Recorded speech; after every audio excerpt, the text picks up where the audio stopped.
Next topic comes in from Patricia. I'd like, if you can, during one of your sessions, to discuss acceptance and surrendering to the moment. A little more about acceptance of things you cannot change, how to do it, how to lean into it, being okay not having control, because we as humans want control. So control is a recurring theme, I suppose, in anything to do with psychology, personal wellness. Any of these topics, control comes in again and again and again. And that, again, makes sense because, of course, what we're trying to do is step up to the plate and we're trying to bring things forward in a useful way.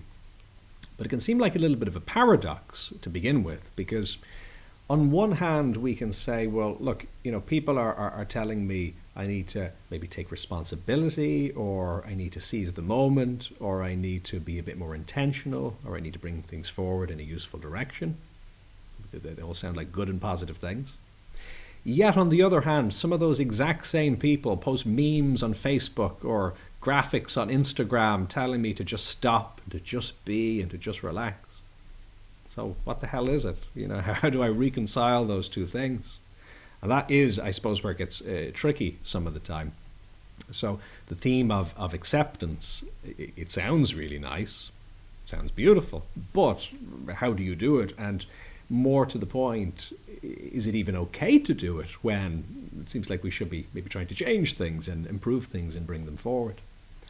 So many schools of philosophy focus on exactly this question. And in more recent time, the field of cybernetics is literally the study of that question, how we exert our agency with systems, how we interact and engage with it.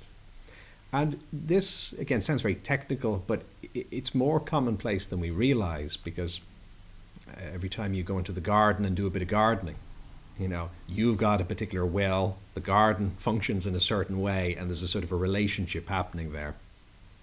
Anytime you drive a vehicle, the vehicle operates in a certain way, there's certain constraints and certain conditions. But then, of course, you have certain wills and desires as to where you want to travel to. Playing a musical instrument will be similar, because you don't just get to do anything you want. There are certain ways in which the instrument works, which you'll realize if you've ever tried to learn guitar or any other instrument. At first it could seem like a bit of a battle, but with a little bit of practice, you fall into a kind of a relationship with it where you're not trying to change it too much, but at the same time you're not just leaving it sat there in the corner. You're playing with it. You've learned to work with it. So a useful construct to think about this is the example of the captain of the ship at sea. So if you ask the question, if you frame it in that way and you ask the question, is the captain of a ship at sea, are they in control? And what does acceptance mean in that scenario? You can see that it's not a simple question, are they in control? The answer is yes, no, and indirectly yes. So let me break that down a little bit. So let's start with what they're not in control over. So in a direct sense, the weather is something they have no control over. It may be beautiful weather or it may be rather stormy, but the captain in that moment, the best thing they can do is to accept the weather. So how do they accept the weather? Well, they accept the weather by essentially not trying to focus their attention in to control it or to change it if that's not something available to them. And the interesting thing about that is that acceptance of the weather actually gives them more control, because it means they can take that attention and then shift it over to things that they do actually have more control over, which is useful. So if you are the captain of the ship, that's not to say that it's nice if you're in a storm. It may be rather scary. And it's not to say that there isn't an effect of the weather. Those things that affect you, again, can have serious effects. The waves may be hitting the side of the ship. You may be getting drenched. The wind may be blowing against you, so there's very real effects. However, for the captain in that moment, probably the best thing they can do is just to simply acknowledge what's happening. not to try and resist it, because it is happening. So not to resist the fact that it is happening, to recognize that it is happening. So that in a weird way there's a sort of a peace with the fact that it is happening, even though they don't like it and they do recognize the need to respond to it, albeit even with urgency. So they're recognizing what's happening. And that recognition actually empowers them. Because like a firefighter is putting out a fire, the first thing you're going to need to know is what kind of a fire is it and where is it?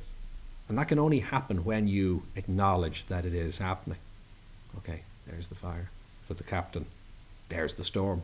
And what that allows them to do then is to focus their attention on what they do actually have control over, which are more local things like turning the wheel of the ship, rigging the sails appropriately, collaborating with the crew, getting the support that they need to bring the ship forward in response to the storm that's there. So putting all of that attention, which would have been lost in fighting the weather, putting that in instead to the things they do have control over, it's a much more useful thing. And of course it actually has a fighting chance of changing the situation they're in, rather than just battling what is and then building up tension and taking that awareness and that energy away from the things they do have control over. Now there are some indirect things we can indirectly control. So the example here would be sailing to a port. So if the captain is on their way to a particular port, they have indirect control over that. They can't just choose to be at that port, so it's not direct control. But at the same time, they don't have complete lack of control over that either. Because if they sail appropriately now and in the right direction, it becomes ever more likely that indirectly then they will arrive at that port. So what the captain needs to do for those things is they need to be aware of the trajectory, I suppose, of where they would like to be, and to certainly bear that in mind, but to break that down into individual actions or steps that they can be taking right now, which hopefully are a win-win. They bring things forward in an overall positive direction on the level of the journey, but also they feel satisfying right now because they are empowering things that you can actually do, that you have some relative control over. So, complex area, but again, what's interesting about this is we're doing it day to day, whether we realize it or not. So it's a useful meditation, I think, to have, if you think for yourself, what are the things you're kind of resisting, but they're happening, and maybe you will be better off accepting that they're happening. And that doesn't mean you don't respond to them, quite the opposite. You're then free to be able to respond to them, but by focusing on the capacities that you actually have and the direction that you might like to see things move forward in. If you found this valuable, do like, subscribe, and share. And what's your experience? Do you have any questions or topic suggestions? You can contribute in the comments, on social media using #bodymindself, or at jfl.com.